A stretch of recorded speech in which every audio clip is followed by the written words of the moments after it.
retirees, municipal retirees, we are like standing on the edge of the train platform, and we are about to get pushed in front of that train.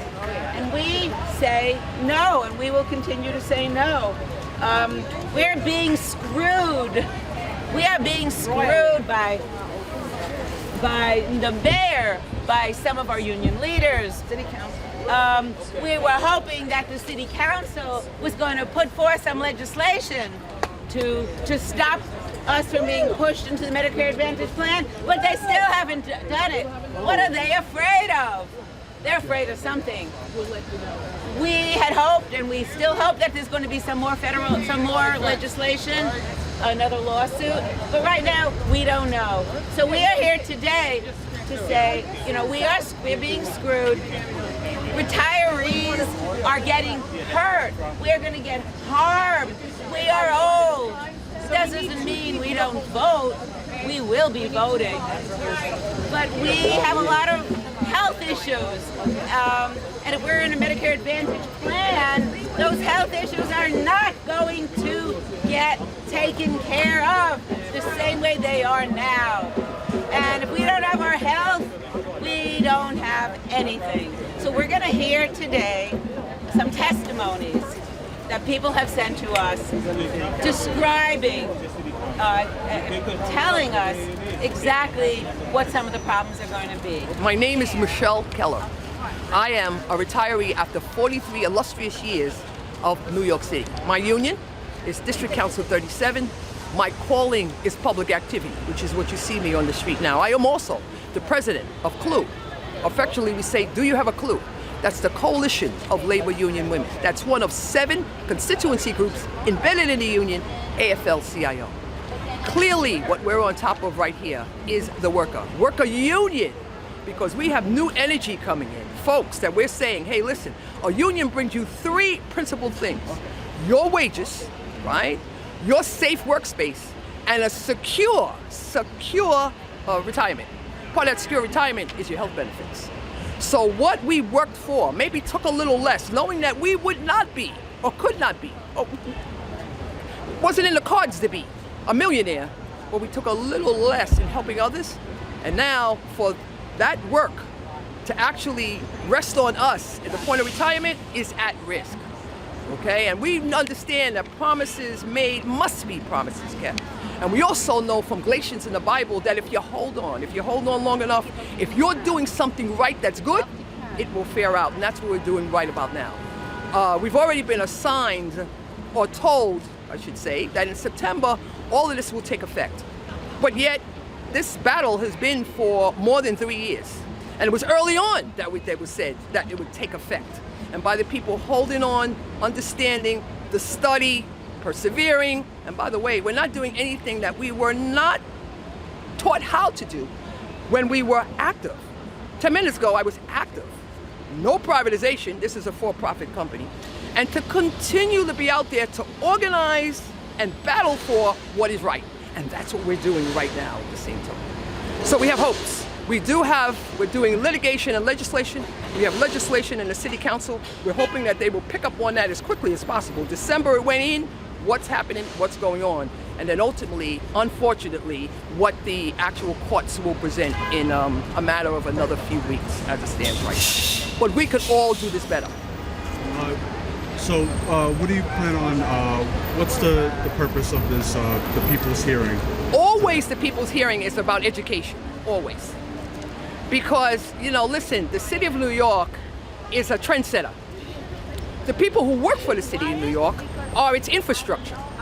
So you're looking at people who are not, they're retired, but they're not expired, all right? They're still laborers retired. They're still labor's force, but they're trying to relax a little bit now from what they've already given. And this is what the insane part about this is. As I go in today and testify, I hope, at the city council, I actually say to folks, hey, listen, we're not trying to take anything away from the city. The city is dealing with there's a heavy load here that some things will never be fixed because it's an ongoing little bits as you move. What do I mean? You're now dealing with the migrant circumstances, right?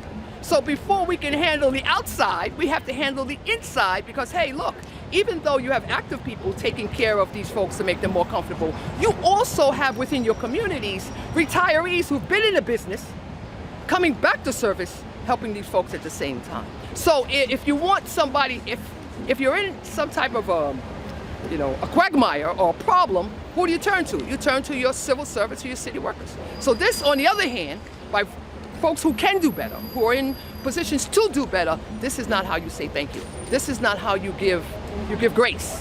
This is not how you offer some type of respect. It's a respect and it's a dignity. Work is a respect and it's a dignity. So we don't have to but they just not moving there. Do you want to tell me how you feel about what's going on? Yeah. Look, I'm angry at Mayor Adams for signing an agreement to take us off of traditional Medicare. Medicare has been good to us. All the doctors and all the hospitals recognize it and accept it. I don't want to have a health emergency and then go and see some bureaucrat tell me whether I have permission to take care of protecting my life. And so we should repeal that. We should get rid of Aetna. We should go back to traditional Medicare and protect the lives of retired workers, all 250,000 of us. Absolutely. Can I get your name? Yes, Dave Cuddlechuck, Kotelchuck.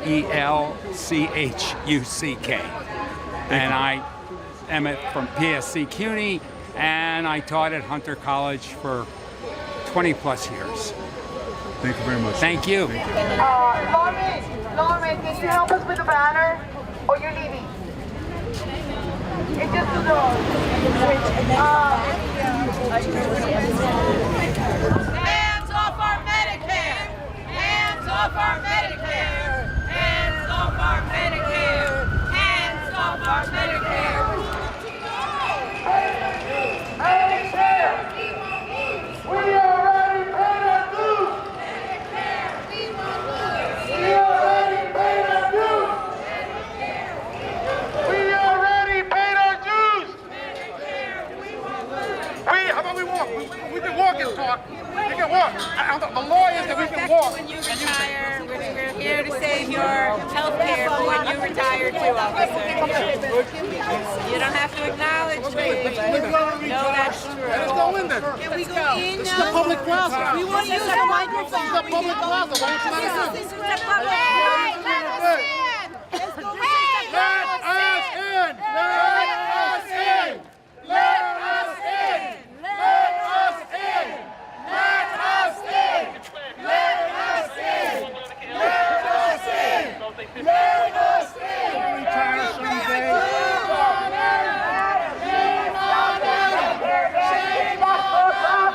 Shame on Adam. Shame on Adam. Shame on Adam. Shame on Adam. Shame on Adam. Shame on Adam. Shame on Adam. Shame on Adam. Shame on Adam. We've worked for the city for decades. We gave the best years of our lives. Please continue to give us good health insurance.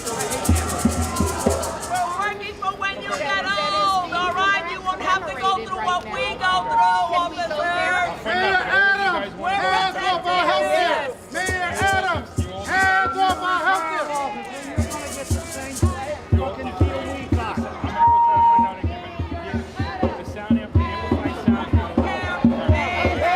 Extension of the Brooklyn Bridge and how Roblin's wife continued the project after his bedside. It shows the power of women, and that's why we have a major women leader in Deputy Mayor Joshi, who's leading our major infrastructure projects that are taking place in the city. The allocation of the resources, using the space again, looking out how to use Park Road, speaking with the councilmen. This is not only the vision of this administration. Mayor Bloomberg started this years ago. He understood it with the planting of 1 million trees. He understood to get control of Governor's Island, Roosevelt Island. He understood how we had to have a real coordinated effort. Mayor de Blasio continued that. Please bring it to our attention. We need to find this space to create open space that we can all enjoy what this city has to offer. Job well done, Deputy Mayor.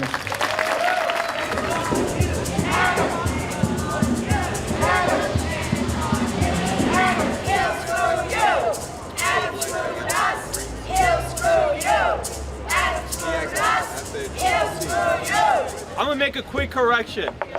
We're actually not the most progressive council ever.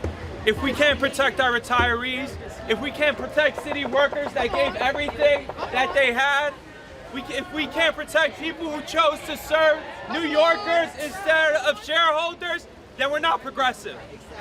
This is a shame to the progressive movement in our city. When we allow for-profit companies like Aetna to win on the backs of retirees, we are not progressive. And so, just across the gate, we see current city employees fighting for their rights. But really, everyone should be here because this affects you in the present and in the future. They have high administrative costs, 14% rather than the 2% that traditional Medicare has. Why?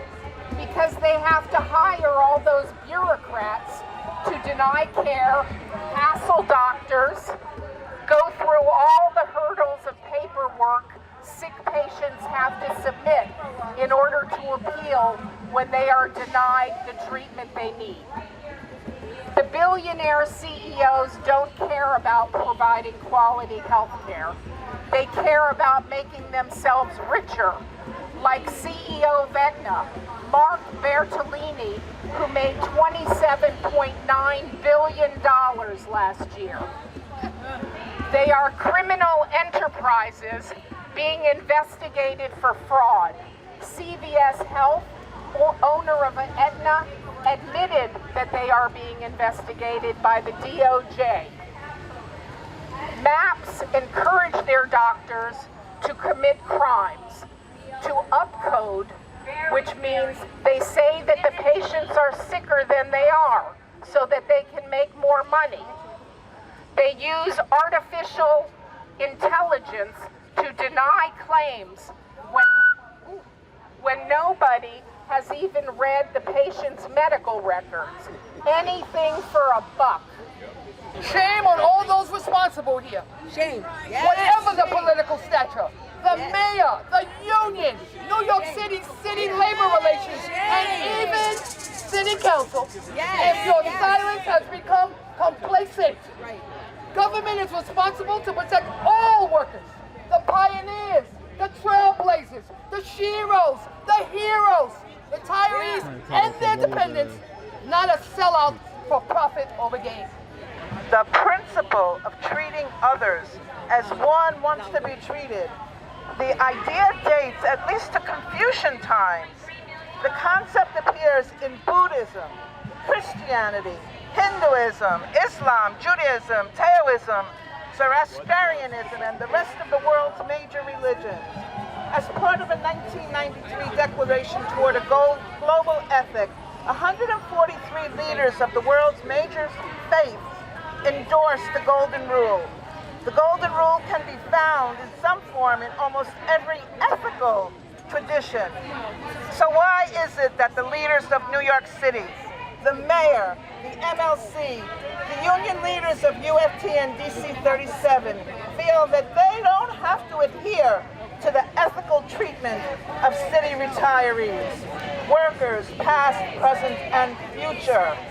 How can they justify the betrayal of workers who, in good faith and under contract, did their jobs and went above and beyond? And I cannot spend the remainder of my life going to doctors out of network and filling appeals for every visit to my doctors.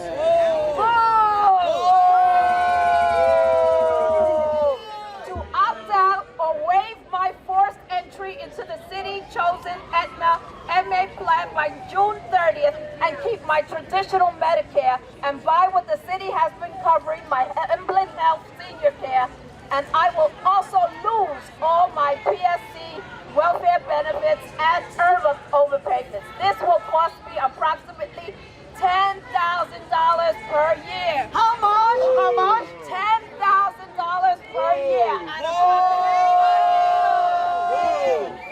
This is horrifying. Thank you from the city removing 60 years of promised city health care to 250,000 city retirees as if we are disposable, and we are not. Yeah, I'm a retired librarian. So, okay. Anyway, so Vicki says the very reason why I chose to work as part of city government is that despite higher salaries in the private sector, I would belong to a union and be guaranteed a certain level of health care benefits. I am approaching retirement, and it is too late for me to switch to better paying employment that would allow me to deal with the additional cost of maintaining the level of health care I currently have and deserve as a hardworking city employee. It's unfair punishment for an entire career of service to New York City. Please do the right thing by maintaining our current level of health care coverage.